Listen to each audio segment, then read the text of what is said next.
ভারতের সাবেক রাষ্ট্রপতি এপিজে আব্দুল কালামের জনপ্রিয় উক্তি, স্বপ্ন সেটা নয় যেটা তুমি ঘুমিয়ে দেখো, স্বপ্ন সেটা যা তোমাকে ঘুমোতে দেয় না। তেমনি ভাবে অদম্য ইচ্ছা আর অনুশীলনে নিজের স্বপ্নকে বাস্তব করেছেন নোয়াখালীর কনক কর্মকার। সম্প্রতি কপালে ৬০০ গ্লাসের ভারসাম্যে বিশ্ব রেকর্ড করে গিনেস বুক অব ওয়ার্ল্ডে নাম লিখিয়েছেন তিনি। নোয়াখালী থেকে সুমন ভৌমিকের তথ্য ছবিতে ডেস্ক রিপোর্ট। কনক কর্মকার পড়াশোনা করছেন ফেনী পলিটেকনিক্যাল ইনস্টিটিউটে। ছোটবেলা থেকেই লেখাপড়ার পাশাপাশি প্রচণ্ড আগ্রহ খেলাধুলাতে। এই আগ্রহ থেকেই স্বপ্ন বড় কিছু করার। সেই থেকে শুরু অনুশীলন, এরপর স্বপ্ন বাস্তবে রূপ নেয়ার পালা।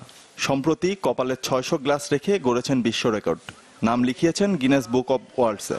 এর আগে যা ছিল ইটালির রক্কমার্কিওর দখলে। যদি ফুটবল পারি সেটা আমি কাপগুলো পারবো। এরপরে আমি ট্রাই করলাম কাপ দিয়ে, এরপরে এক সময় দেখতেছি হইতেছে। তারপরে আমি অ্যাপ্লিকেশন করলাম, ভিডিওটা ওনাদেরকে সাবমিট করলাম। সাবমিট করার পরে 3 মাস পরে ওনারা আমার ফিডব্যাক দিল যে আপনি সাকসেসফুলি ব্রেক করতে পারছেন। এখানেই থামতে চান না কনক, গড়তে চান আরও অন্তত 3টি বিশ্ব রেকর্ড। হতে চান দেশের হয়ে গিনেস বুকে সর্বোচ্চ রেকর্ডধারীও।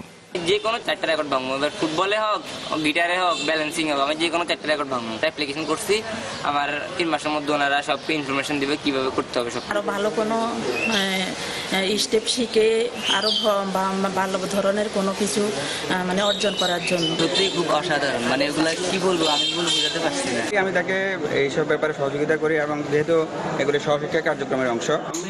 কনকের স্বপ্নকে এগিয়ে নিতে আর্থিক, কারিগরি সহ সব ধরনের সহায়তার আশ্বাস কলেজের অধ্যক্ষ ও জেলা প্রশাসকের। আমরা তাকে আর্থিক সাপোর্ট বা অন্যান্য সাপোর্ট, লজিস্টিক সাপোর্ট যা দেওয়ার প্রয়োজন পড়ে আমরা সবই তাকে দেব। তার মেধার উত্তরোত্তর সমৃদ্ধি কামনার জন্য আমরা জেলা প্রশাসনের পক্ষ থেকে এবং সরকারের পক্ষ থেকে যা যা করার দরকার আমরা তার জন্য করব।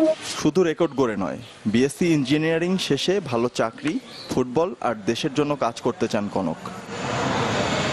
Desk report, channel 24।